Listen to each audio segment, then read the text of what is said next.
천안시민안전보험이 납부한 보험료에 비해 시민들이 돌려받은 혜택이 턱없이 적은 것으로 나타났습니다.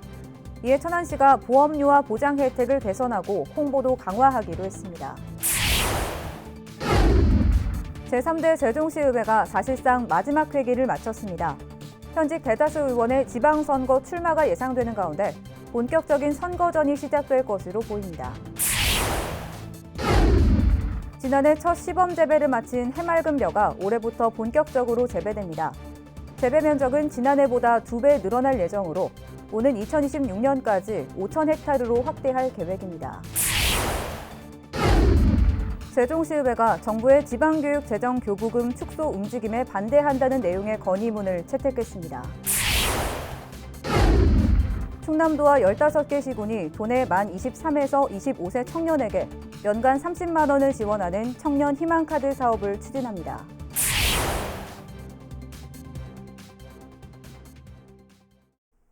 시청자 여러분 안녕하십니까? BTV 뉴스 특보입니다. 횟수로 4년차를 맞은 천안시민안전보험.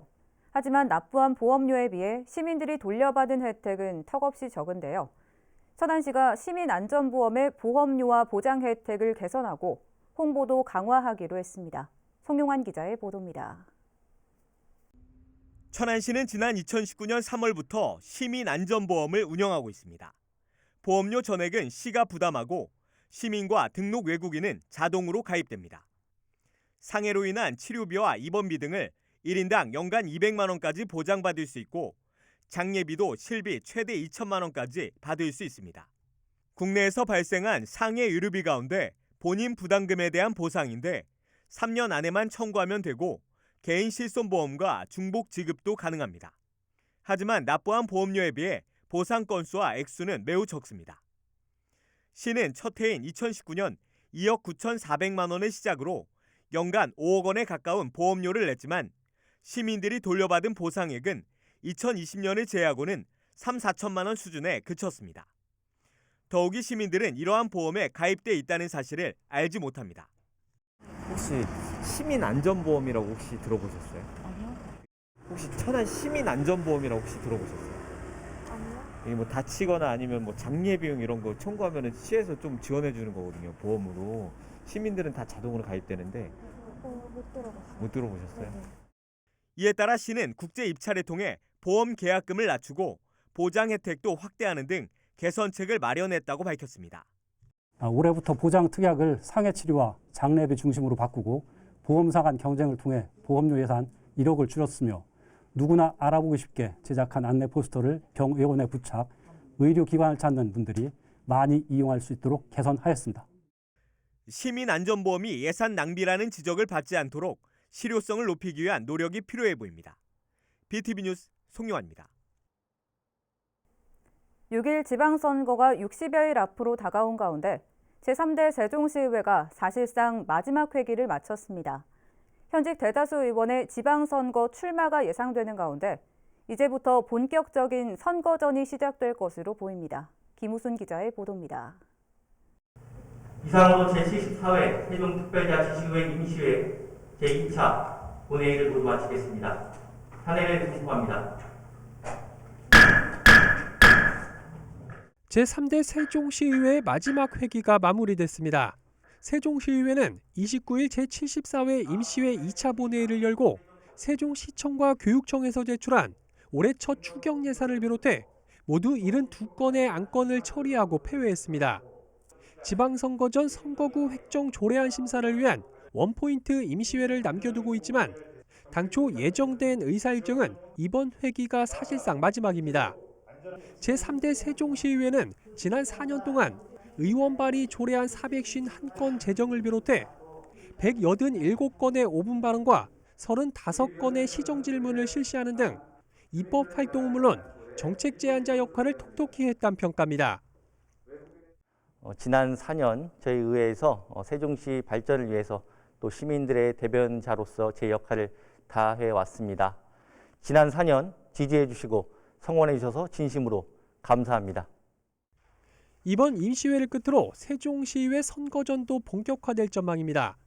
18명의 현직 시의원 가운데 재선 의원 3명을 제외하곤 대다수 의원이 6일 지방선거에 출마 의지를 보이고 있는 상황. 현재 국회에서 논의 중인 의원 정수 확대 여부를 비롯해 선거구 획정에 따라 이들의 유불리가 정해질 걸로 보입니다. 또 각 정당별 경선률이 어떻게 결정되는가가 현직 의원들의 출마 여부를 좌우할 중대 변수가 될 전망입니다. 한편 29일 오후 3시 현재 세종시의회 의원선거 예비 후보자로 모두 22명이 등록을 마친 가운데 이 중 현직 시의원 중에선 국민의힘 박용희 의원만이 등록을 마친 상태입니다. BTV 뉴스 김우순입니다.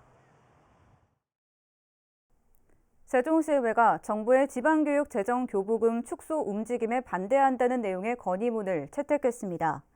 시의회는 공교육 확대와 고교 학점제, 과밀학급 해소 등의 정책은 국가의 재정적 지원이 반드시 필요하다며 지방교육 재정 축소에 반대한다고 밝혔습니다. 또 학생 수로만 교육 교부금을 판단하는 것은 교육을 단순히 숫자에 의해서만 보는 것이라며 미래 인재 양성을 위한 적극적인 교육 재정 투자를 촉구했습니다. 현재 76.6% 수준인 세종시 면지역 하수도 보급률이 연내 81.4%까지 상승할 것으로 전망됩니다. 세종시는 면지역 주민의 생활 여건 향상을 위해 현재 금남면과 장군면에서 추진 중인 4개 하수도 사업을 연내 준공할 계획입니다. 이 사업이 완료되면 모두 6개 마을 1,062가구의 하수도 보급이 완료됩니다. 아울러 내년에도 2,817가구의 하수도 보급을 위해 모두 5가지 사업을 추가로 추진할 계획이라고 밝혔습니다. 충남도와 15개 시군이 도내 만 23에서 25세 청년에게 연간 30만 원을 지원하는 청년 희망카드 사업을 추진합니다. 청년 희망카드는 취업 준비 등 도움과 응원이 필요한 청년들에게 연 30만 원을 구직 준비와 문화활동, 건강관리 비용으로 활용할 수 있도록 지원하는 사업입니다. 이를 위해 충남도와 각 지자체는 협약을 맺고 행정, 재정 절차를 이행한 후 하반기부터 지원을 시작할 계획입니다. 지난해 첫 시범 재배를 마친 해맑은 벼가 올해부터 본격적으로 재배됩니다. 재배 면적은 지난해보다 2배 늘어날 예정으로 오는 2026년까지 5,000헥타르로 확대할 계획입니다. 보도에 김장석 기자입니다.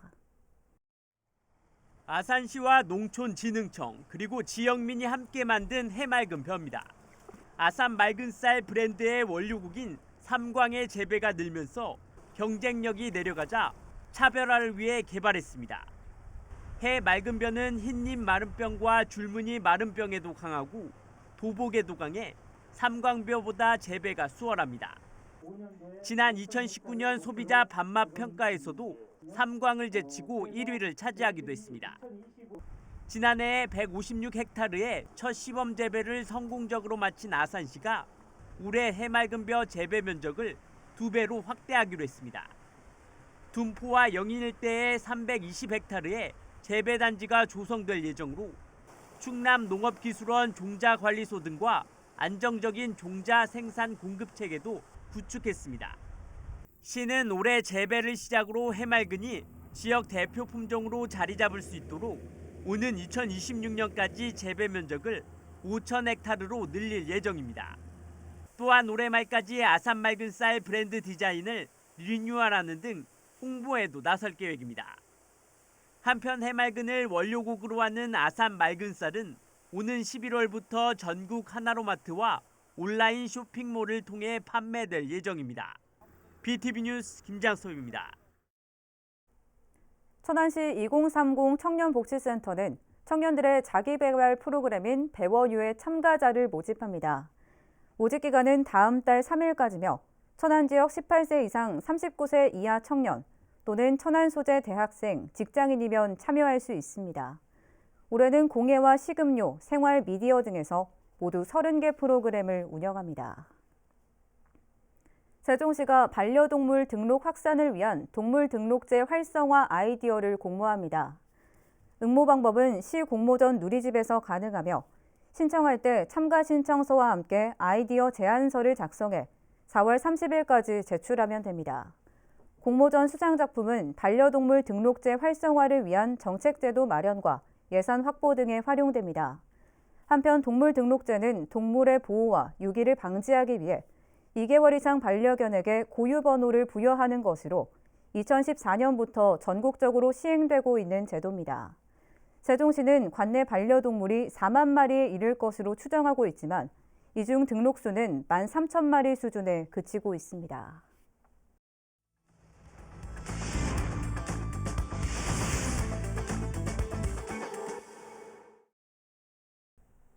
지역 기자들의 시선으로 바라본 우리 동네 이야기 시사콜콜 시간입니다. 오늘은 디트뉴스 이희택 기자와 함께 대통령 세종 제2집무실 설치 가능성과 세종시 교통체계 변화 소식 알아보겠습니다. 이희택 기자 나와 계십니까? 네, 안녕하세요. 이희택입니다. 네, 5월 10일 대통령 취임식을 앞두고 청와대 이전 논란이 뜨거운데요. 이 속에서 대통령 세종 제2집무실 설치에 대한 관심도 높아지고 있다고요? 네, 그렇습니다. 세종시는 정부 세종청사 중심의 행정에다 2027년 국회 세종의사당 설치에 따른 입법 기능까지 갖춰가고 있습니다. 사실상 행정수로서 청와대 세종 2집무실 설치 당위성은 충분한 상황인데요. 이 때문에 그 새 정부 출범에 맞춰 가속도를 내길 기대하는 목소리가 높아지고 있습니다. 네, 그럼 윤석열 당선인을 비롯한 새 정부의 의중 어떻게 비춰지고 있습니까? 네, 윤석열 당선인도 지난 대선 기간 청와대 세종 2집무실 설치를 공언한 바 있고 지난 20일 기자회견 직후 다시 한번 추진 의사를 밝혔는데요. 이와 함께 첫 국무회의를 세종시에서 열겠다는 입장도 전해지고 있습니다. 네, 그런데 청와대 서울 집무실 이전 이슈가 워낙 크다 보니 다소 밀려난 감이 없지 않은 것 같습니다. 네, 그렇습니다. 청와대 이전이 워낙 대형 이슈다 보니까 국내 현안들을 블랙홀처럼 빨아들이고 있는 건 사실인데요. 결국 관건은 청와대 세종 2집무실 설치 관련 법안 2건의 국회 통과 시기에 있습니다. 지난해 12월 국민의힘 정진석 의원과 민주당 강준현 의원이 각각 행복도시 건설 특별법을 발의해 놓은 만큼 대통령 취임 이전 통과 가능성은 남아있는데요. 양당이 6일 지방선거를 겨냥해 이해득실을 따질 경우에는 조금 더 늦춰질 가능성이 있습니다. 네, 발의된 법안이 통과되더라도 제대로 된 집무실 설치에 대해서는 물음표가 따라붙는다고 보면 될까요? 네, 이제 국민들은 잘 모르고 있는 소식인데요. 이미 국무총리실 4층에 VIP 집무실이 설치되어 있기 때문에 단순히 새로운 사무실만 설치는 큰 의미가 없다고 보여집니다. 오는 8월 지상 15층 높이로 완공되는 정부 세종 신청사 안에 설치하는 구상도 나오고 있는데 그 이상이 있어야 할 것으로 분석되고 있습니다. 네, 김은혜 대변인은 이에 대해서 취임식 이후에 각종 기능 배치 등에 담긴 구상을 내놓겠다는 당선인의 의중을 밝히고 있다고요. 네, 새 정부의 청와대 세종 2집무실 구상안은 여전히 안개 속에 놓여 있는 것으로 보여지는데요. 말뿐이 아닌 진정성 있는 움직임으로 평가받을 방법은 분명히 있습니다. 용산의 새 집무실처럼 세종 제2집무실 부지인 S-1생활권 17만 제곱미터 활용안을 만들면 되는데요. 현 청와대 부지의 70%에 해당하는 면적인 만큼 여기에 집무실과 관저, 외빈용 영빈관과 기자실, 공원 등 제2청와대 기능을 부여할 수 있을 것으로 보여집니다. 네, 그런데 이 과정 속에서 우려스러운 움직임도 나타나고 있다고 들었습니다. 네, 서울 청와대가 국민 속으로 공원으로 개방되면 그 안에 대통령 기록관 같은 시설들이 들어설 것이란 이야기가 흘러나오고 있는데요. 이 때문에 그 충북의 청남대와 세종의 대통령 기록관 기능이 축소될 것이란 우려가 제기되고 있습니다. 청남대는 대통령 별장으로서 만들어졌는데요. 2003년 노무현 전 대통령 시절 국민공원으로 개방을 시작했고 대통령 기록관은 2015년 박근혜 전 정부 당시 경기도 성남에서 세종시로 자리를 옮긴 시설입니다. 네, 이에 대해서 새 정부와 윤석열 당선인도 충분히 살펴봐야 할 것 같습니다. 네, 그렇습니다. 청남대와 대통령 기록관 모두 국가균형 발전 정책의 산물이라는 점을 10분 고려해야 하는데요. 현재 청와대 이전 흐름은 수도권 블랙홀을 고착화하는 움직임으로 비춰지고 있어서 우려를 키우고 있습니다. 국민들은 실질적인 지방 살리기 노력, 즉 국가 균형 발전 의지를 보여주길 기다리고 있습니다. 네, 그럼 두 번째 소식으로 넘어가 보겠습니다. 최근 세종시 교통정책에 작은 변화가 일고 있다고요? 네, 무엇보다 반가운 소식은 세종시 택시가 올 상반기 60대, 2023년 26대 늘어나는 데 있습니다. 택시 잡기가 하늘의 별 따기란 현실이 나아질 것으로 기대됩니다. 네, 더불어서 4월 1일부터 택시 요금도 오르는 것으로 알고 있는데 택시 이용 활성화 전망 어떻습니까? 네, 증차와 요금 인상이 동시에 이루어지다 보니 조금 걱정스러운 부분도 있는데요. 86대 증차가 돼도 택시 한 대당 인구수는 여전히 전국 최고 수준이고요. 요금마저 인근 대전이나 청주, 공주 등에 비해서 높은 편이고 더욱이 세종시가 대중교통 중심 도시를 지향하고 있어서 택시 이용 활성화는 좀 더 장기적으로 바라봐야 할 숙제로 다가옵니다. 네, 마지막으로 전국 최초로 관광 안내와 시티투어 기능이 결합된 시티투어 2층 버스 도입 소식도 전해주시죠. 네, 세종시가 지난 24일 전국 최초로 시티투어 2층 버스를 도입했는데요. 1층은 관광 안내와 포토존, 2층은 36석의 도시 관광존으로 구분했습니다. 앞으로 보행교 남측 광장과 호수공원에 걸쳐 이동형 관광 안내소 기능을 하는 한편 금토일 주말 3일은 행복 투어 및 봄사랑 봄꽃 벚꽃 투어가 7시간 단위로 진행될 예정이고요. 수요일, 목요일, 일요일 각 1시간씩은 유치원, 초등생 대상으로 체험학습 지원도 이어질 예정입니다. 네, 그럼 본격적인 운영 시점과 또 이용 요금도 소개 부탁드립니다. 네, 시티투어 2층 버스는 오는 4월 22일부터 시속 35km로 세종시 주요 관광지를 누비게 되고요. 요금은 외지 관광객 5,000원, 세종시민 2,500원으로 책정될 예정입니다. 네, 알겠습니다. 오늘 말씀 여기까지 듣겠습니다. 이희택 기자 수고 많으셨습니다. 네, 감사합니다. 지금까지 디트뉴스 이희택 기자였습니다.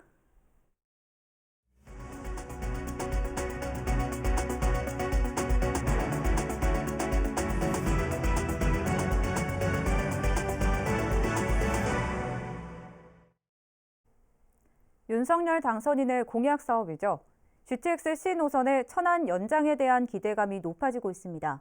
박상돈 천안시장도 경부선철도와 시설 등을 이용하면 어려운 공사가 아니라며 공약 이행을 촉구하기 위한 후속 행보를 보이고 있습니다. 천안역 일대 부동산 시장도 관심을 받고 있습니다. 송용환 기자의 보도입니다. 수도권 광역 급행철도인 GTX C 노선의 천안 연장은 윤석열 당선인의 공약 사업입니다. 양주시 덕정역과 수원역을 잇는 기존 노선을 경부선을 이용해 수원역에서 천안역까지 연장하겠다는 겁니다.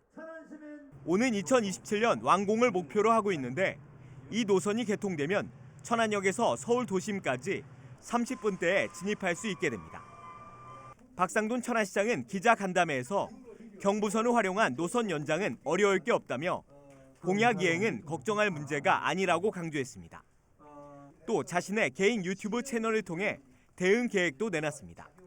우리 시는 이런 GTX-C 노선을 반드시 천안에 유치하기 위해서 적극적인 대응 계획을 가지고 GTX-C 천안역 연장 타당성과 기술 검토 영역 시행 이런 것들을 통해서 정부에 건의하고 지난 대선 이후 노선 연장에 대한 기대감은 더 커지고 있습니다.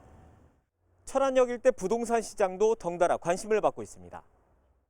실제로 지역 공인중개사 사무소에는 천안역 일대 신축 아파트 단지에 매수 문의가 부쩍 늘어난 것으로 전해졌습니다. 그러나 아직까지는 매물의 호가 차이가 커 실거래량은 많지 않은 것으로 나타났습니다.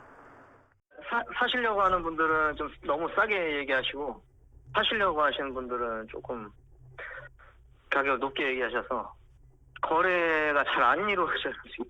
몇 달째. 사실 여기 천안은 거의 갭 투자자들이 많은데 갭 투자하기에는 지금 거의 갭이 한 2, 3억 차이 나거든요. 전세가랑 매매가. 그러니까 어렵죠. 새로 진입하기가. 발표가 나야 아마 될 겁니다. 문의는 많이 와요. 천안시는 최근 대통령직 인수위원회 김한길 국민통합위원장에게 GTX C 노선 연장을 요청하고 다음 달 중엔 관련 용역도 발주할 계획입니다. BTV 뉴스 송용환입니다. 이별을 통보한 전 여자친구에게 흉기를 휘둘러 숨지게 한 혐의로 기소된 조현진 씨에 대한 선고 공판이 다음 달 4일 대전지법 천안지원에서 열립니다. 앞서 검찰은 지난 7일 열린 결심 공판에서 무기징역과 위치추적 전자장치 부착 20년을 구형했습니다. 조 씨는 지난 1월 천안시 서북구 전 여자친구의 집 욕실에서 여자친구 A씨를 살해한 혐의로 구속 기소됐습니다. 경찰은 조 씨의 범행이 잔인하다는 이유 등을 들어 신상공개위원회를 통해 조 씨의 얼굴 등을 공개하기도 했습니다. 천안시 승마협회 소속 서정우 선수가 상주 국제승마장에서 열린 제1회 경상북도 승마협회 대회에서 장애물 비월 종목 동메달을 차지했습니다. 또 유소년부에 출전한 4명의 초중학생들도 수상은 하지 못했지만 훈련 3개월 만에 모든 코스를 완주하는 성과를 거뒀습니다. 천안시 승마협회는 올해 마사회로부터 신규 그린 승마존에 선정됐고 선수뿐만 아니라 일반 시민들에게도 다양한 프로그램을 제공하고 있습니다. 천안시 중앙도서관은 제58회 도서관 주간을 맞아 4월 한 달간 도서관 책과 당신을 잇따를 주제로 다양한 프로그램을 운영합니다. 먼저 오는 12일부터 18일까지 중앙과 아우네, 신방, 청수, 작은 도서관 등에선 연기도서 반납 시 대출 정지 기간을 면제해 줍니다. 또 각 도서관마다 과월호 잡지 나눔과 기념품 증정, 원화 전시 등 다양한 이벤트 행사를 진행합니다. 자세한 사항은 중앙도서관 홈페이지를 참고하거나 각 도서관에 문의하면 됩니다. 아산시가 시민의 독서 문화 저변을 넓히기 위해 작은 도서관 운영 활성화 지원 사업을 추진합니다. 이에 따라 시는 작은 도서관에 도서 구입과 독서 문화 프로그램 운영비를 비롯해 도서 종리용품과 독서 보조기기 등을 지원할 예정입니다. 한편 아산 지역에 등록 운영 중인 작은 도서관은 모두 102곳으로 집계됐습니다. 이상으로 BTV 뉴스 특보를 마칩니다. 시청해주신 여러분 고맙습니다.